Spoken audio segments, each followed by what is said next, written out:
आइए दोस्तों स्टार्ट करते हैं। ये 8 क्वेश्चन है। अगर 8 क्वेश्चनों में से अगर हमने 6 क्वेश्चन सही कर दिए तो हम सही दिशा में जा रहे हैं, अन्यथा कम करते हैं तो फिर खुद को जांचें और अच्छी तैयारी स्टार्ट करें। तो आइए पहले क्वेश्चन पाते हैं। मॉन्टेग्यू चेम्सफोर्ड अधिनियम निम्न में से किसे कहा जाता है? 1909 के अधिनियम को, 1919 के अधिनियम को, 1935 के अधिनियम को, तो इन और 1937 के अधिनियम को, इनमें से किसे कहा जाता है? तो मॉन्टेग्यू चेम्सफोर्ड अधिनियम किसे कहा जाता है? मॉन्टेग्यू चेम्सफोर्ड अधिनियम 1919 के अधिनियम को कहा जाता है। 1909 के अधिनियम को हम कहते हैं मार्लेमेंटो अधिनियम। 1935 के अधिनियम में जैसा कि हमें मालूम है शक्तियों का विभाजन किया गया था और शक्तियों को संघ सूची, राज्य सूची और समवर्ती सूची में बांटा गया था। संघ सूची में 59 विषय, राज्य सूची में 56 विषय और समवर्ती सूची में 36 विषय रखे गए थे। क्वेश्चन नंबर 2 पर आते हैं। क्वेश्चन नंबर 2, पुरातत्व संरक्षण अधिनियम राजस्थान में लागू हुआ।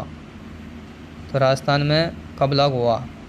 1961 में, 1971 में और 1947, 1952। यह क्वेश्चन रीट लेवल 2012 में भी आ चुका है। तो पुरातत्व संरक्षण अधिनियम राजस्थान में कब लागू हुआ? तो ये लागू हुआ है 1961 में। कब लागू हुआ है? 1961 में लागू हुआ है। ठीक है। क्वेश्चन नंबर 3 की बात करते हैं। भूकंप के विश्व में सर्वप्रथम साक्ष्य कहाँ मिले हैं?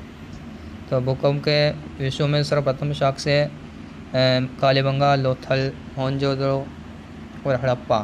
तो इन चारों में से कहाँ पर मिले भूकंप के? तो विश्व में सर्वप्रथम साक्ष्य मिले हैं कालीबंगा में। कालीबंगा राजस्थान के हनुमानगढ़ जिले में है। ठीक है। तो यहाँ पर दीवारों में दरारें पाई गई है, तो उनसे संभवतः ये माना गया है कि ये भूकंप के कारण ही इन दीवारों में दरारें आई है। तो क्वेश्चन नंबर 4 की बात करते हैं अपन। क्वेश्चन नंबर 4, तो प्रायद्वीपीय महाद्वीप के नाम से जाना जाता है। एशिया महाद्वीप को, यूरोप को, ऑस्ट्रेलिया को, अंटार्कटिका को। तो प्रायद्वीपों का प्रायद्वीपीय महाद्वीप किसे कहा जाता है? तो इसे यूरोप को प्रायद्वीपीय महाद्वीप के नाम से जाना जाता है, या प्रायद्वीपों का प्रायद्वीप जो कि यूरोप को कहा जाता है। ठीक है।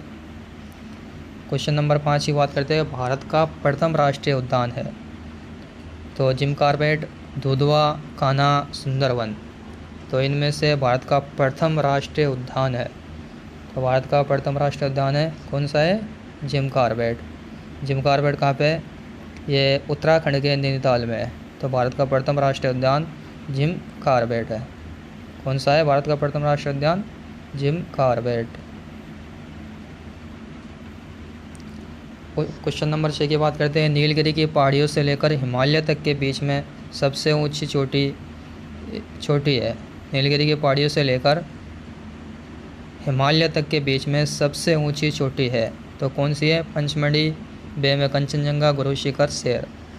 तो नीलगिरी की पहाड़ियों से लेकर हिमालय तक के बीच में सबसे ऊंची चोटी कौन सी है?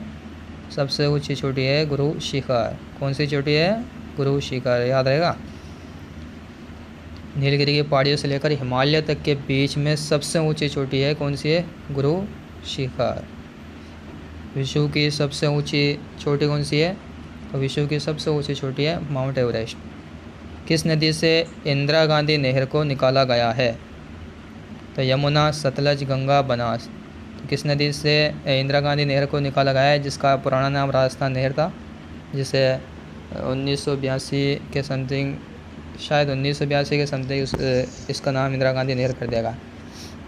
तो किस नदी से निकाला गया? सतलज नदी से इसे निकाला गया है। सतलज से इसे निकाला गया है। ठीक है। अग्नि संप्रदाय के संस्थापक माने जाते हैं। अग्नि संप्रदाय के संस्थापक थे कौन थे? संत पीपा, जसनाथ जी, धन्ना, तेजा जी। तो अग्नि संप्रदाय के संस्थापक थे जसनाथ जी। ठीक है, याद रहेगा। अग्नि संप्रदाय के संस्थापक थे जसनाथ जी। ठीक है।